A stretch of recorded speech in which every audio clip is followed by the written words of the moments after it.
Coucou! Aujourd'hui, nous allons apprendre à lire et à écrire les chiffres romains. La numération romaine était utilisée par les Romains de l'Antiquité avant l'arrivée des chiffres arabes. Aujourd'hui, on retrouve encore ces chiffres sur certaines horloges, en histoire lorsque l'on parle des siècles ou des rois, ou même dans certains titres de jeux vidéo. Cette numération utilise 7 symboles qui correspondent chacun à un nombre. Le signe I représente le nombre 1, le V est égal à 5, le X à 10, le L à 50, le C à 100, le D à 500 et le M à 1000. C'est une numération additive, c'est-à-dire qu'elle utilise le principe de l'addition. En fait, la valeur d'un nombre se détermine en faisant la somme des valeurs de chaque symbole. Ici, pour connaître la valeur de ce nombre, il faut additionner la valeur du V et du I, c'est-à-dire 5 plus 1, ce qui fait 6. Un autre exemple, D est égal à 500, C est égal à 100, L est égal à 50 et I est égal à 1. Ce nombre est donc égal à 500 plus 100 plus 100 plus 50 plus 1 plus 1 plus 1, c'est-à-dire 753. Un nombre se lit de gauche à droite, et les symboles sont groupés par ordre décroissant, c'est-à-dire du plus grand au plus petit.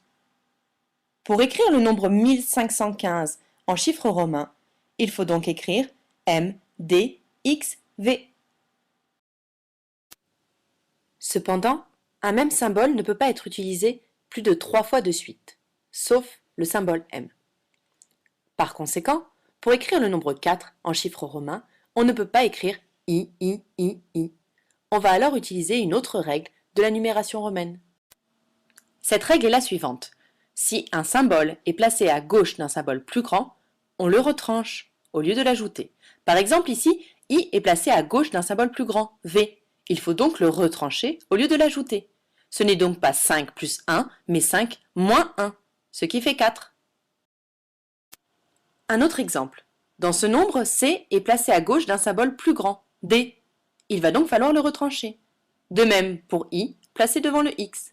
Ce nombre est donc égal à 1000 plus 400 plus 50 plus 9, soit 1459.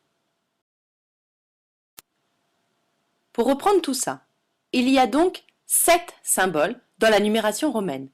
I, V, X, L, C, D, M. Voici un petit moyen mnémotechnique pour se souvenir de l'ordre. Il vexe le commun des mortels.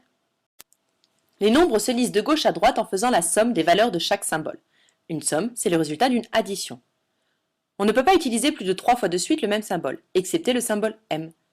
Si un symbole est placé à droite d'un symbole plus grand, on l'ajoute. S'il est placé à gauche d'un symbole plus grand, on le retranche. À très bientôt! Created using Powtoon.